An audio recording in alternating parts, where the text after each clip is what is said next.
जो पंहिंजे क़ुरान मजीद जे ॿुधण ऐं ॿुधाइण लाइ हिकिड़ी जॻह ते गॾिजी विहण जी तौफ़ीक़ नसीब अता फरमाई। मां दोस्तनि खे अर्ज़ कंदो रहंदो आहियां त बुख खे विञाइण जे लाइ मानी जी ज़रूरत आहे, उन खे विञाइण लाइ पाणी जी ज़रूरत आहे, कटियल दिलि खे अच्छे करण जे लाइ क़ुरान जी ज़रूरत आहे। तव्हां असांजे पाक पैगंबर सभई चओ सल्लल्लाहु अलैहि वसल्लम संदन सहाबन सगोरन अर्ज़ करे सुवाल कयो, हल तस्दउल क़ुलूब या रसूल अल्लाह, अल्लाह जा रसूल असांखे ॿुधायो त इंसान जी दिलि कटिजी कारी थी वेंदी आहे। महबूब करीम सल्लल्लाहु अलैहि वसल्लम फरमा हाओ छा सां? फरमा अल गिना, राग जे ॿुधण सां इंसान जी दिलि कटिजी कारी थींदी आहे। पोइ अर्ज़ कयूं साईं अच्छी बि थींदी? फरमा बिल्कुलु थींदी। छा सां थींदी? कसरत तिलावतिल क़ुरआन व ज़िक्र हाज़िमिल लज़्ज़ात। महबूब करीम फरमायो त क़ुरान जो दौर घणो कयो, मौत खे यादि कयो, तव्हांजी कटियल दिलि खे अल्लाह अछो करे छॾे। जेके बि दोस्त वेठा आहियो, समूरनि जे ख़िदमत में मां मुअद्दिबाना अर्ज़ थो कयां त महीने में ॾींहं घणा आहिनि अदा? थोरो ॻाल्हायो। क़ुरान में सिपारा अल्लाह से तव्हांखे हिसाब करे ॾिनो त रोज़ क़ुरान जो हिकिड़ो सिपारो घटि में घटि दौर कयो। हबीब करीम ईअं फरमायो क़ुरान जो दौर घणो कयो, रुगो दौर कयो न फरमायूं, घणो कयो। व ज़िक्र हाज़िमिल लज़्ज़ात, दुनिया जा मज़ा जंहिं शइ सां ख़तम थी वञनि फरमाए उनखे बि यादि कयो। उन जो नालो थो मौत।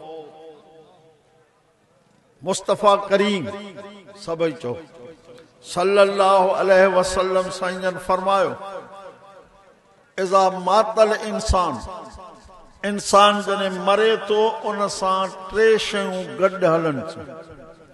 ॿ मोटी थियूं अचनि, हिकिड़ी क़बर में गॾु थी वञे। माल बि मोटी थो अचेसि, मिट बि मोटी था अचनि, क़बर में उन जो अमल उन सां गॾु वञे थो। महबूब करीम सभु तवजो कयो, महबूब करीम सल्लल्लाहु अलैहि वसल्लम के अल्लाह इन आयत में जेका तव्हांजे साम्हूं पढ़ियमि, 1.25 लख नबियनि जे सरदार के अल्लाह हुकुम थो करे उतलु मा ऊहिय इलैका मिनल किताब। मुंहिंजा महबूब करीम क़ुरान जो दौर कर व अक़िम सलात, नमाज पढ़। 2 कम, क़ुरान जो दौर बि घणो कर, नमाज बि पढ़। क़ुरान जो दौर तॾहिं कबो जॾहिं क़ुरान पढ़ियल हुजिबो न। क़ुरान पढ़जे इन्हनि दीनी अदारनि मां, जंहिंजो तव्हां फैज़ जलसनि में ॾिसो पिया। अल्लाह ताला इन दीनी अदारनि खे ता क़यामत क़ाइम दाइम आबाद फरमाए। बस 2 ॻाल्हियूं करे मां तव्हां खां इजाज़त थो कयां। महबूब खे अल्लाह चए थो त क़ुरान जो दौर कर।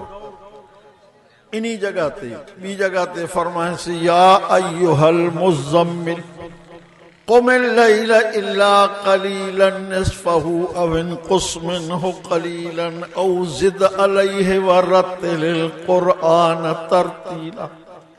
मुंहिंजा महबूब करीम दुनिया निंड पवे, तूं अधु रात जो उथ, ठाहे ठाहे क़ुरान पढ़ त मां रब्बुल आलमीन तो महबूब मोहम्मद जो क़ुरान ॿुधां। हाणे हिन मां अंदाज़ लॻायो त अल्लाह खे क़ुरान केॾो वणे थो। मुंहिंजे पाक पैगंबर सल्लल्लाहु अलैहि वसल्लम साईं जन खे वरी अल्लाह इन सूरत जे ॿिए रुकू में ॿुधायो इन रब्बक यालमु अन्नक तक़ूमु अदना मिन सुलुसिल लैल व निस्फ़हु व सुलुसहु व ताइफ़तुम मिनल लज़ीना मअक। मुंहिंजा महबूब मां ॾिठो तूं अधु रात जो उथी बीठे, तूं क़ुरान पढ़े थो, पर तुंहिंजा शागिर्द बि पढ़नि था। हिकिड़ी राति महबूब करीम सिद्दीक़ अकबर जे घर विया। वो अधु रात जो क़ुरान पढ़े पियो, पर आहिस्ता आहिस्ता पढ़े पियो। मुस्तफ़ा करीम सल्लल्लाहु अलैहि वसल्लम पुछुसि तूं आहिस्ता आहिस्ता छो थो पढ़े? चई जंहिंखे ॿुधाइणो आहे ॿुधे थो। वरी उमर साईं जे घर विया उन खां ॾिठऊं त क़ुरान पढ़े थो पर ॾाढे उमर साईं खां पुछऊं तूं ॾाढे छो थो चईंसि टे मक़सद आहिनि टे हिकिड़ो मक़सद इहो आहे त अखियुनि मूं निंड फिटे ॿियो मक़सद इहो आहे त घर भाती मुंहिंजा रीस ते उथनि इहे बि पढ़नि टियों मक़सद आहे त शैतान भॼी वञे माना क़ुरान जे तिलावत सां शैतान भॼंदो आहे क़ुरान जी तिलावत तव्हां असांजे घरनि मूं मुंहिंजा प्यारा भाउ मोकिलाई वई आहे ॻाल्हि आहे सिधी पोइ जिन बि आहिनि जादू बि आहे कारो इल्मु बि आहे इन्हनि समूरनि खे ख़तमु करणो अथव त तिलावत क़ुरान घरनि में शुरू कयो मुस्तफ़ा करीम सल्लल्लाहु अलैहि वसल्लम एसि ताईं आराम न कंदा हुआ जेसि ताईं सुम्हण खां अॻु में हे ॿई हथ ई झलींदा हुआ कुलोज़ रब्बिल फलक बि पढ़ंदा कुलोज़ रब्बिन नास बि पढ़ंदा पढ़ी पोइ हथनि ते शुकारे सॼे जिस्म ते ई हथ घुमाईंदा आख़िरी वक़्त में अम्मा आशा सिद्दीक़ा खे फरमायूं त तूं इहे ॿई सूरतूं पढ़ पंहिंजनि हथनि ते फूक पोइ इहे हथ मुंहिंजे जिस्म ते घुमा इन मां अंदाज़ लॻायो त क़ुरान जी ज़रूरत केतिरी आहे ॿियो फरमायूं त निमाज़ पढ़ पढ़ दुर्रतुन नासीन हदीस जो किताब आहे मां दोस्तनि खे हर जगह ते ॿुधाईंदो आहियां महबूब करीम फरमायो त कंहिं ॻोठ में 40 घर आहिनि 40 उन मां 39 घर निमाज़ी आहिनि हिकिड़ो घर बेनिमाज़ी आहे उन जे बदबख्ती जो असर सॼे ॻोठ ते पवंदो हाणे तवजो इन ई किताब दुर्रतुन नासीन में हदीस लिखी पई आहे क़यामत जे ॾींहुं हिकिड़ा माण्हू उथंदा उन जी शक्ल सूअर जहिड़ी युनादिल मुनादी मिन क़िबलिर रहमान हाउलाइल लज़ीन यतहावनून बिस्सलात अल्लाह जे तरफ़ों ऐलान कंदो हे उहे जिनजी शक्ल मटी पई आहे जेके दुनिया में निमाज़ खे सुस्ती करे छॾे ॾींदा अॼु अज़म कयो चओ इंशाअल्लाह निमाज़ पढ़ंदासीं मुंहिंजे हबीब करीम 1.25 लाख नबियनि जे सरदार ताजदार मदीना फरमायो मुंहिंजो निमाज़ी उम्मती जॾहिं क़बर में पहुचंदो आहे क़बर उन लाइ एॾी कुशादी थींदी आहे जेसि ताईं नज़र ओसि ताईं क़बर बेनिमाज़ी जॾहिं क़बर में पहुचंदो आहे महबूब फरमायो त क़बर भीकोड़ो ॾींदी आहे सॼे पासे जूं पासरियूं खॿे जूं सॼे में घिरी वेंदी अथसि उन जे अज़ाब लाइ अलाह हिकिड़ो मलाइक मुक़ररु कंदो आहे उन जे हथ में लोहो हथोड़ो आहे फरमायो एॾो ताक़तवर हूंदो जेकॾहिं जबल ते हणिजे त सार तुराबा जबल बि मिटी थी वञे हाणे ॿुधायो त बेनिमाज़ी जो हाल छा थींदो महबूब करीम फरमायो जंहिं मुंहिंजे उम्मती निमाज़ न पढ़ी क़यामत जे ॾींहुं फिरौन सां हूंदो हामान सां हूंदो कारून सां हूंदो उबय बिन खल्फ सां हूंदो जंहिं निमाज़ पढ़ी अक़ीदा सही रखियईं 5 वक़्त निमाज़ पढ़ंदो रहियो उथंदो क़बर मां 5 ई चोॾीअ जे चंड वांगुरु चढ़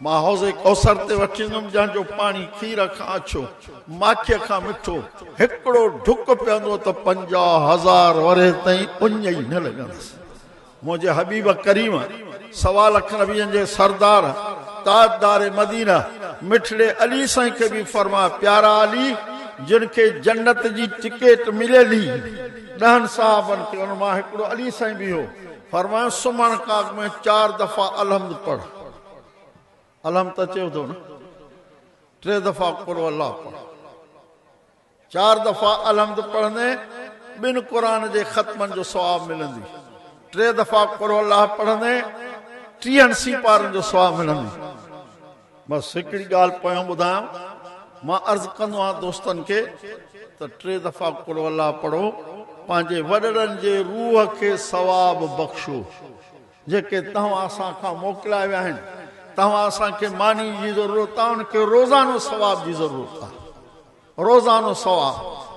पोइ उन्हनि खे ख़त्मो ॾेई पोइ बिस्तरे ते वेही काबतुल्लाह शरीफ़ ॾे मुंहुं करे कलमे तय्यब खे 100 दफ़ा भेरो ॾे सभई पढ़ो ला इलाहा इल्लल्लाह ला इलाहा इल्लल्लाह ला इलाहा इल्लल्लाह पछाड़ी में चओ मुहम्मदुर रसूलुल्लाह 100 दफ़ा भेरो छो थो चवां तव्हांखे।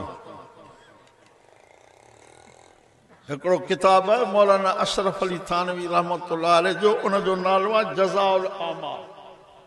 उन में वाक़ियो लिखियो अथई त हिकिड़ो कपिड़े जो दुकानदार हो, मरे पियो। माइट चवनिसि पिया कलमो त पढ़।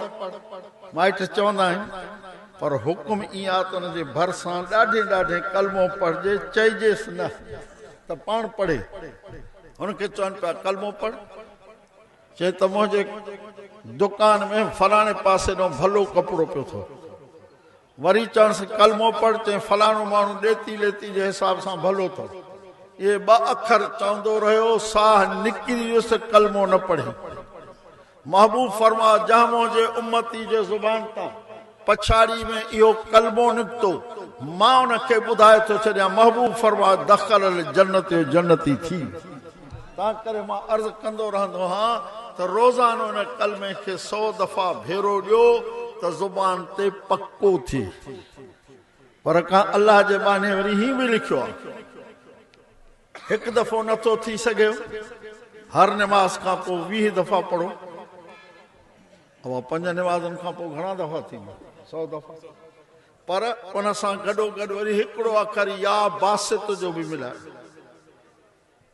20 दफ़ा कलमो पढ़ो, हिकिड़ो दफ़ो 10 दफ़ा या बासित पढ़ो, पोइ इहे हथ पंहिंजे मुंहं ते ई घुमाए छॾियो।